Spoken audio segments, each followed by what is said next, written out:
கட்சிக்காரங்க இயக்கத்துக்கு தலைவரானதுனால தலைவர்னு கூப்பிடுறாங்க.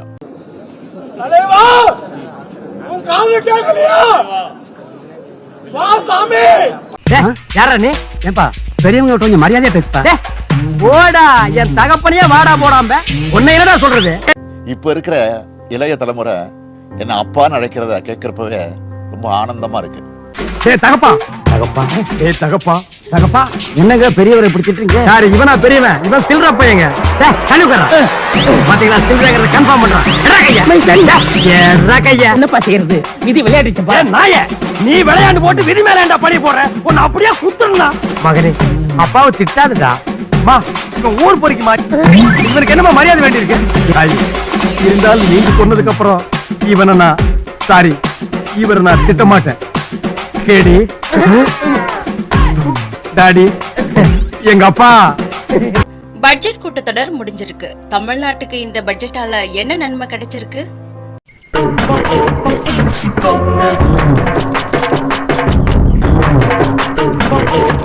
அது ஒண்ணு இல்ல, கீழே போட்டு.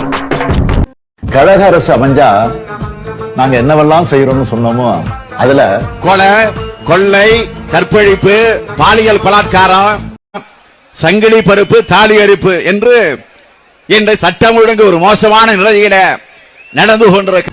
சோசியல் மீடியாக்கள்ல நிறைய உணவு சம்பந்தப்பட்ட வீடியோக்கள் வருது. தலைமுறையினர் ஃபுட்டுக்கு இம்பார்ட்டன்ஸ் கொடுக்கறது மாதிரியே ஃபிட்னஸுக்கும் இம்பார்ட்டன்ஸ் கொடுக்கணும். என்னை யாரும் அடிக்க முடியாது, ஞாபகம் வச்சுக்க. நான் திருப்பி அடிச்சா உங்களால தாங்க முடியாது. கூட்டணி கட்சிகளின் கருத்துக்களை எப்படி பாக்குறீங்க? முரண்கள் இருக்கா? திராவிட முன்னேற்ற கழகம் என்பது ஒட்டுமொத்தமாக தாழ்த்தப்பட்ட மக்களுக்கு எதிரான இயக்கம் என்பதை பதிவு செய்கிறோம்.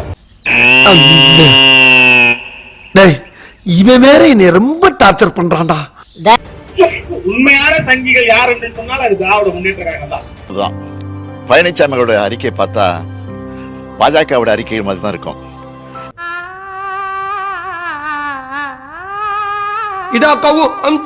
அவருடைய வாய்ஸே பாஜகவின் டப்பிங் வாய்ஸ் தான்.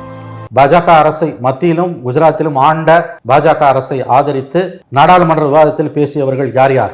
கடந்த கால வரலாறு பார்ப்போம். பிஜேபியோட அதிமுக இருந்திருக்கு 1 வருஷம், பிஜேபியோட திமுக இருந்திருக்கு 4 வருஷம். அப்ப யாரை பார்த்து யார் சொல்றது நீ பி டீம்னு? கட் ஆஃப் டேட் 2 தானங்க. குஜராத் இனக்கலவரங்கள் நடந்துகிட்டு இருக்கும் போது அந்த பதவியில இருந்தது யாருங்க?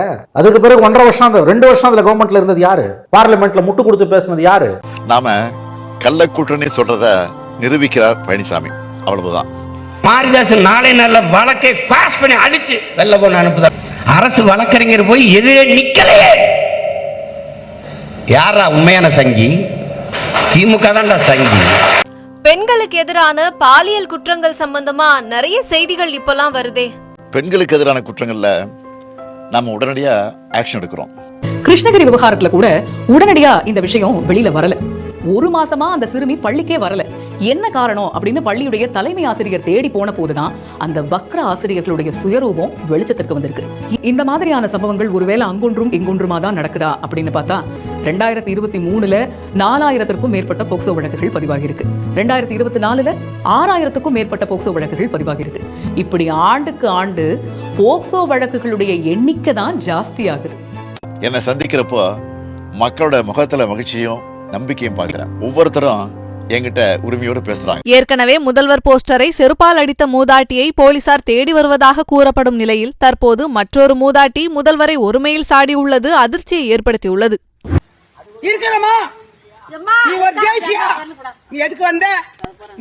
ஏழை மக்களை வாயில் அடிக்க வந்த துணி போட்டு கிடக்கும். நீ நம்ம ஜெயிச்சு வந்த தமிழ்நாட்டை முழுசா புறக்கணிக்கிறாங்க.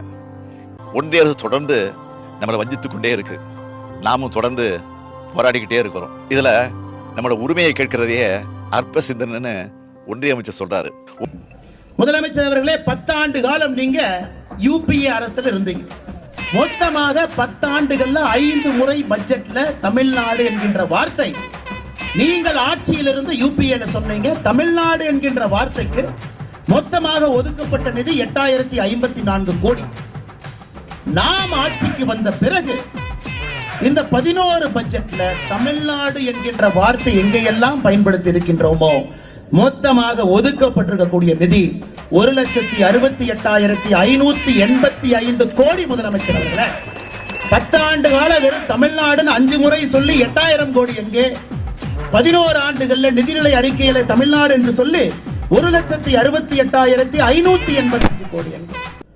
எப்பா சாமி போதும்டா, ஓட்டது ரீல அந்து போச்சு, அடிச்சு அடியில கிழிஞ்சு போச்சு. இந்த 4 வருஷத்துல என்ன மாற்றம்? மக்களுக்கான கவர்மெண்டா உங்க கவர்மெண்ட் இருக்குன்னு சொல்றாங்க. இன்ப நிதி கூட 4 நண்பர்கள் வந்திருக்கிறாங்க. இன்ப நிதிக்கு அந்த வியூ, அந்த மாடுக்கு அப்படியே தெரிய மாட்டேதாமா. உடனே அந்த மூர்த்தியோட ஒரு அம்மாவை பார்த்து, யாருமா இந்த அம்மா, நீ எதிரிமா அப்படின்னு. அந்த அம்மா தான் கலெக்டருங்கிறாங்க. யாரா இருந்தா எதிரி? இன்ப நிதி அவருக்கு தெரியாத ஒரு மாட்டை பார்த்து என்னையா நம்ம ஆட்சி நடத்துறோம். அந்த பிள்ளை லைட்டா இடுப்பு பிடிச்சிக்கிறதுக்காக உங்க வீட்டு பிள்ளையா நினைச்சு எல்லாரும் என்னை மன்னிச்சிருங்க. ஏண்டா ஆக்ஷன்